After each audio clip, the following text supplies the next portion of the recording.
You know? So ngayon, nandito tayo sa post office. Yan. Unexpected to. Pura si Utol, oh. Pipick up din ng ibon, boy. Pipick upin natin yung ibon ni secret muna. Saka na natin siya abangan. Pero kukuha rin tayo ng ibon dito. So tara, let's go. Dumating din ba? Ha? Unexpected. Hindi ko alam kung kaninong ibon pero tinawagan ako. Nakuha mo na sa'yo? Ayun, oh. Okay na, oh. May bagong ibon. So tara, let's go. Alright, so yun na nga mga kalapatid, mga kapatid, mga kaburo ko to. So ito nga pala si panganay natin. So ito yung continue ng ating post office kanina. Ang nangyari pala is hindi sa atin yung ibon. Tayo lang yung tinawagan dahil nabasa Capistrano, so akala sa atin. Kay Utol pala. So si Utol Katoka is nagsisimula, so kumukuha siya ng mga iba't ibang klaseng breeder. Yan. Pero sinabihan ko na siya na magsimula sa kampo natin kasi yung atin is puro proven na, pero syempre meron siyang sariling daan. So tingnan natin yung kanyang tinatahak, kaya natin siya magsimula. Kung ano yung gusto niya, suportahan natin siya. Alright, so kung ano yung gusto niyang paramihin, bahala siya. Basta tayo, mananatili tayo sa ating mga dugong bughaw at maharlika kasi sila yung ating mga producer simula noong 2020 hanggang 2025. Yan. May mga bago tayong subok ngayon.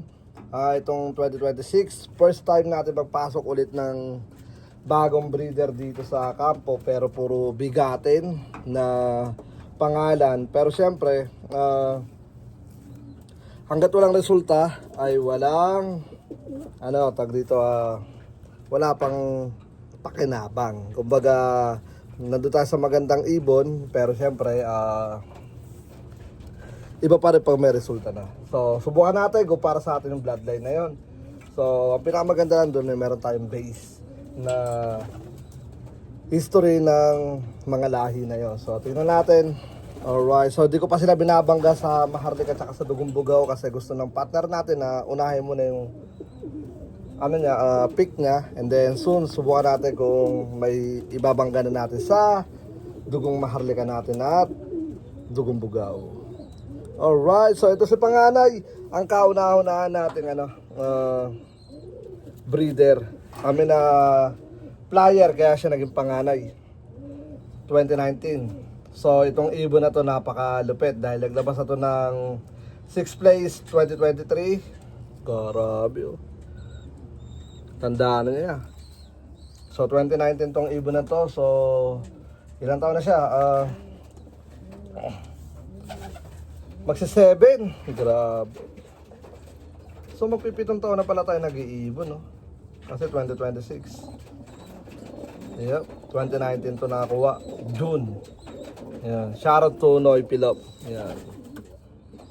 So binirid ko to this year, pero di siya nagpaparamdam ng magandang enerhiya.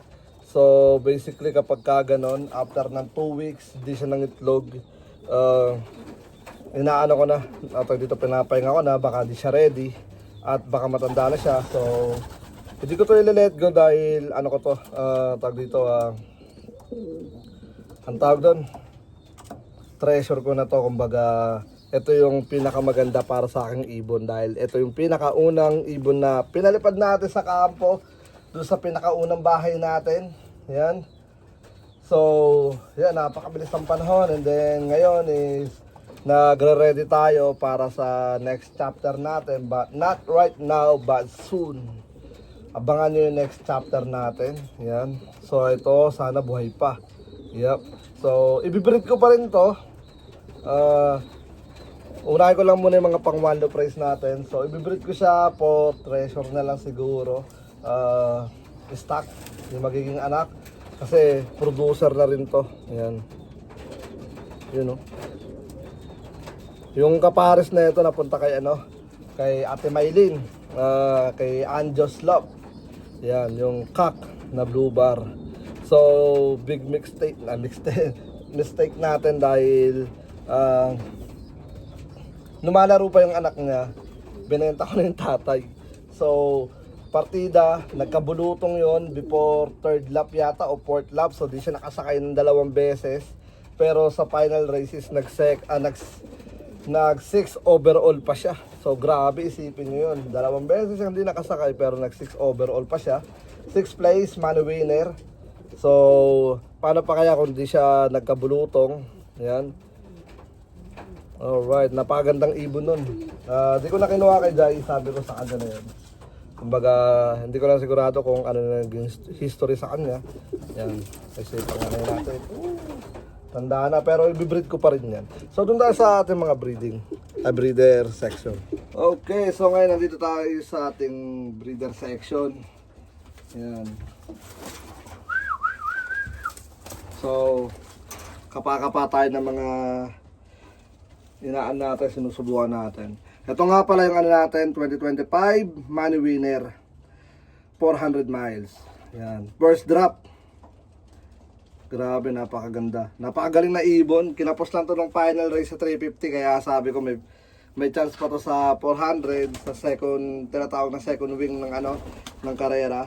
So, yun nga, nagbigay karangalan. Yun o. Hen. So, yung nanay na ito is full sibling ng mga ano natin, dugong maharlika natin. Kaya ito ay dugong maharlika na nakakross sa Wolverine. Ang pinakamaganda lang doon, yung nestmate niya is nag-money winner din. Amin na winner din, nandun, may itlog na. So, tingnan natin.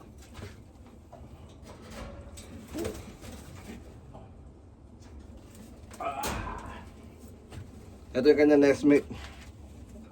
Muntik pa itong mabili kasi binayenta ko to. Buti na lang yung tadhana di tayo pinayagan. So, yan, nakabreed siya. Ano, cock. Yan, dugong maharlika natin. Blue bar white plate din.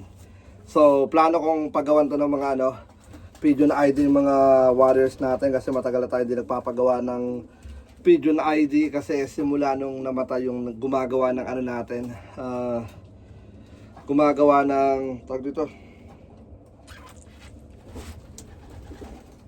bantot, naglilimlim kasi. Yan, simula nung nawala yung gumagawa ng ano natin,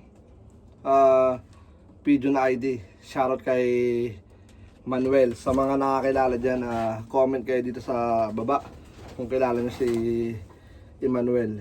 Yan, ito yung cock. Yan. So, magkamukha-kamukha sila. Papagawa ako ng mga ano natin kasi wala tayong, ay, sorry. Tawag. Wala tayong mga ano, tawag dito, mga pigeon ID sa mga ibon natin ang nagawa lang natin 2020. Pero noong 2021, wala, 2022 wala, 2023, 2024, 2025 wala. Kasi yung utak natin nakapokus sa ibang bagay. But yeah, nakapares to sa ano natin. Ito, money winner din. So ang pinakamaganda rito para silang money winner. Ito ay money winner ng 2024, yung sa 2025. Money winner to ng Pitch Classic. Last year ng Pitch Classic. Yan, ito. Ayun o. Gandang blue bar boy. Yan. So, tingnan natin. Ano to? Full sibling yata to ng ano natin. Ako din ako nagkakamali ng Texas Dash. Yan. Barakong barako. Yep. Nakasalang sila. So, this bird is going to one of price 2. Hindi ko lang sigurado kung saan. Then, yeah. Marami na tayong mga young bird. May mga bagong pisa tayo doon. Ito naman. Ito. Muntik na tong ano. Nilet go ko na to. Napunta na to sa Alaska. Ang deal ko lang dito is palit patoka. Pero, bumili na siya ng patoka. Ano na lang, ship na lang sa Alaska kasi nga naabutan tayo ng holiday. Yan, ayaw pahawak ko. Tapos, after ng laki ng katawan na ito. After ng holiday, yung ganda oh. Nag-PM sa atin si Mac na wag daw ipadala dahil may virus dun sa kanila, nagkakamatay yung mga warriors niya. So baka daw masayang lang din. Kaya kinansel niya. So sabi ko sa kanya, kasi nakabili na siya ng patoka, sabi ko sa kanya, salamat sa pamasko mo. So yun nga, 2 patoka rin yata binili niya sa atin kasi pag isa lang, magbabayad pa siya ng shipping. So 2 niya na para free shipping. Yep. 2 to, na doon isa. Maninitog na. So ngayon, pagka ganun kasi ginagawa ko pag nakaka-cancel or may something na nangyari na hindi natuloy yung yung deal, iniisip ko lagi is merong madlang, ibig sabihin ayaw pang ipalit go sa atin. So ngayon, hinahayaan ko muna na mag-stay dito sa kampo natin para tignan natin baka may purpose sila na may something or what man. So ngayon, binirit ko sila ulit. Matindi yan. Akala nyo di rumoronda yan, pero rumoronda yung mga yan. So yeah, yan muna. And then marami tayong gustong gawin dito sa breeder section natin kasi siguro sa next vlog ko na yun para di tayo masyadong mahaba. Dahil lalagyan tayo ng patoka. Ginagawa ko rito bago ko umalis, check ko lahat ng tubig. Kasi everyday na ako nagpapalit ng tubig. Dahil napaka-importante yan sa mga breeder natin dahil lalo kapag may young bird. Yan. Papalit ako kasi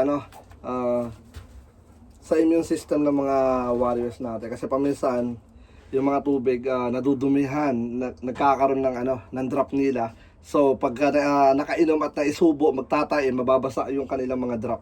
Ayoko ng ganun. So hanggat maaari, palit tayo sa gabi, sabay patay ng ilaw para kinabukasan may tubig sila tapos may makakain sila. Alright, so yun na nga, siguro hanggang dito na lang muna yung vlog natin. Marami pa tayong gustong ipakita pero di ko kaya ipagkasya lahat dito. Siyempre, huwag nyo kalimutan mag-subscribe,